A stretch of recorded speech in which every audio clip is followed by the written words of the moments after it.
Court के order 30 तारीख के बाद कई विपक्षी दल के नेताओं ने 3 तारीख को 4 तारीख को सोशल मीडिया के विभिन्न प्लेटफॉर्म पे कुछ ट्विटर किए, कुछ फेसबुक पे पोस्ट किए जो कि अमर्यादित थी, डिफेमेटरी थी। जो नेता लोग पोस्ट किए उनको जानकारी होनी चाहिए थी कि जिस ऑर्डर के बेस पर वो तोड़ मरोड़ कर रहे थे उस कोर्ट को, उसे अपीलेट कोर्ट ने स्टे कर दिया है और इस तरह से उनका जितने भी कार्यवाही की गई है वो सब न्यायालय की अवमानना का विषय है। जो भी आप लोग के माध्यम से एक चीज हम लोग कहना चाहते हैं कि भारतीय जनता पार्टी के किसी भी नेता के खिलाफ विपक्ष के द्वारा जो भी अगर दुष्प्रचार किया जाएगा, लीगल सेल उसके लिए तैयार है। हम लोगों ने अभी 5 लोगों को चिन्हित करके अभी नोटिस दिया है, बाकी लोग को भी हम चिन्हित कर रहे हैं और सभी लोगों पे करके हम लोग अगर सार्वजनिक रूप से ये लोग माफी नहीं मांगेंगे तो सभी के खिलाफ न्यायालय में हम लोग मुकदमा दर्ज करेंगे और उन्हें सजा दिलाएंगे।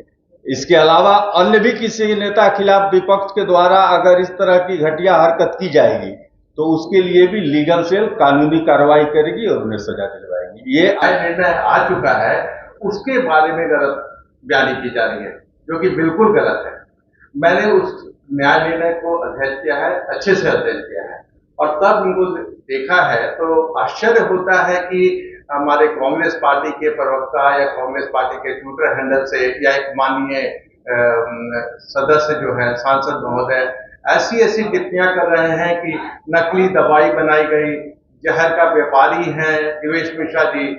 तो मैं सबसे पहले आपको ये बता देता हूं और चुनौती देता हूं इन लोगों को कि दिवेश मिश्रा जी किसी भी दवाई बनाने की फैक्ट्री के ना मालिक है, ना डायरेक्टर है, ना पार्टनर है। वो ऐसी कोई बात ही नहीं है। तो फिर ये दवाई नकली थी कि असली थी, ये विषय कहां रह जाता है। वो किसी भी दवाई बनाने की कंपनी से कभी भी उनका कोई संबंध नहीं रहा है। और जहां तक ये बात आ गई है तो मैं आपको विस्तार से बताऊं कि 2012 में एक ड्रग इंस्पेक्टर ने कंप्लेन फाइल किया और राजसमंद राजस्थान में एक कंप्लेन फाइल किया कि एक सिप्रोलिन दवाई बनती थी और उस दवाई को बनाने वाली दूसरी कंपनी थी। तो साहब हमने टेस्ट कराया तो टेस्ट में तो इनका सिप्रोफ्लॉक्सासिन उसका जो कंपाउंड है वो पूरा था, जितना मानक दर्जे में था उतना होना चाहिए उतना था। डिसोल्यूशन एक प्रक्रिया होती है जो कि अगर आप सैंपलिंग और सीजर ठीक से नहीं करेंगे, उसमें मॉइस्चर आ जाएगा, उस पर अच्छे टेम्परेचर पे नहीं रखेंगे जितना रिक्वायर्ड है तो वो वैरी कर सकता था। तो डिसोल्यूशन का जो परसेंटेज था वो वैरी किया। कोई रिपोर्ट नहीं आई कि ये दवाई नकली है, ये फर्जी है, अडल्ट्रेटेड है या इसमें किसी का मिलावट है या जैसा ये कहते हैं कि नकली दवाई और जहर के सौदागर किसी की मृत्यु हुई है, कोई बीमार भी हुआ है। कोई प्राइवेट कंप्लेन किसी भी तरह का उस मैन्युफैक्चरर के खिलाफ भी दाखिल नहीं हुआ गया। हम क्योंकि एक संस्था से जुड़े हैं ऑल्टो केयर प्राइवेट लिमिटेड, जो कि उसका डिस्ट्रीब्यूट करती थी दवाइयों को, हमारा लिंक सिर्फ उतना था। तो टेक्निकली हमको भी पार्टी बना दिया गया। जब उसका न्याय निर्णय आया तो उन्होंने कहा, कोर्ट ने कहा, मैं न्याय निर्णय की कॉपी आपको कभी दे दूंगा, उन्होंने कहा कि इस ऑफेंस की ग्रेविटी को देखते हुए और इनका अक्यूज के चरित्र को देखते हुए इनको प्रोविजन ऑफ ऑफेंडर का लाभ देते हैं। यानी कोई सेंटेंस नहीं, सजा नहीं, पनिशमेंट नहीं, कोई पेनल्टी नहीं, कोई फाइन नहीं, कुछ नहीं किया गया। और प्रोविजन ऑफ ऑफेंडर जो एक्ट है उसका लाभ तभी दिया जा सकता है, उसमें 2 चीजें बहुत आवश्यक है। उसकी ग्रेविटी ऑफ ऑफेंस क्या था? कोई आदमी नकली दवाई बनाएगा, जहरीली दवाई बनाएगा, उसको प्रोविजन ऑफ ऑफेंडर का लाभ नहीं दिया जा सकता है। कोई आदमी मर्डर करेगा, उसको प्रोविजन ऑफ ऑफेंडर का लाभ नहीं दिया जा सकता है। और इनका चरित्र क्या है ये देखना पार्टी का चरित्र है कि उसका जरूरी था।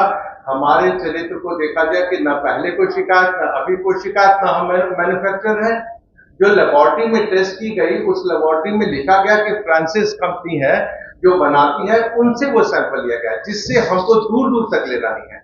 मैं फिर एक बार रिपीट करता हूं कि दिवेश मिश्रा जी का मैन्युफैक्चरिंग से दूर दूर तक कोई लेना देना नहीं है, ना वो पार्टनर है, ना उसके डायरेक्टर है, कुछ भी नहीं है। फिर उन्होंने कहा कि हमको प्रोबेशन ऑफ ऑफेंडर का लाभ देते हैं और कोई सजा नहीं है इसमें मुकर्रर की। अब ये कांग्रेस पार्टी के प्रवक्ता का कहना कि उन्होंने, क्योंकि ये मोदी जी के नजदीक है, क्योंकि ये बीजेपी के हैं, इससे न्यायालय ने इनको 3 साल की सजा नहीं दी। ये तो सीधी सीधी आप समझ सकते हैं, सीधी सीधी न्यायालय पे टिप्पणी है। इन लोगों का न्यायालय पे कोई भी विश्वास रहा ही नहीं है, इसीलिए टिप्पणी भी आई कि न्यायालय ने ऐसे क्यों नहीं कहा। इसका भी हम संज्ञान लेंगे और इसमें क्या कार्रवाई की जा सकती है कि उन्होंने कोर्ट के न्यायाधीश पर टिप्पणी की है, एडवर्स टिप्पणी की है, इसको भी हम देखेंगे।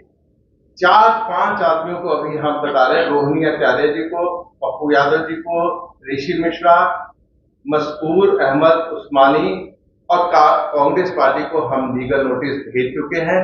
इनसे हमने 15 दिनों के अंदर जवाब मांगा है कि आप सार्वजनिक रूप से माफी मांगे, अन्यथा हम लोग आपके विरुद्ध जो विधि संपन्न कार्रवाई होगी वो करेंगे। इसमें एक और चीज ऐड करना चाहते हैं, जो भी न्यायाधीश मैंने आपको बताया सीजेएम कोर्ट से, उसको चूंकि हमारे मंत्री जी लॉ अवॉइडिंग सिटीजन है, कोर्ट की शरण में गए और हमने एक अपील दाखिल की। उस अपील का नंबर है अपील संख्या 75/2025 और उसकी सुनवाई हुई 30/6/25 को। 30/6/25 को जो अपीलेट कोर्ट है उसने जो भी हमारे खिलाफ नहीं भी था उसको भी उन्होंने स्थगित कर दिया, उस आदेश को स्थगित कर दिया। स्थगित करने का मतलब है कि वो जो आदेश जो पहले हुआ था वो नॉन ऑपरेटिव हो गया, वो ऑपरेशन में ही नहीं है।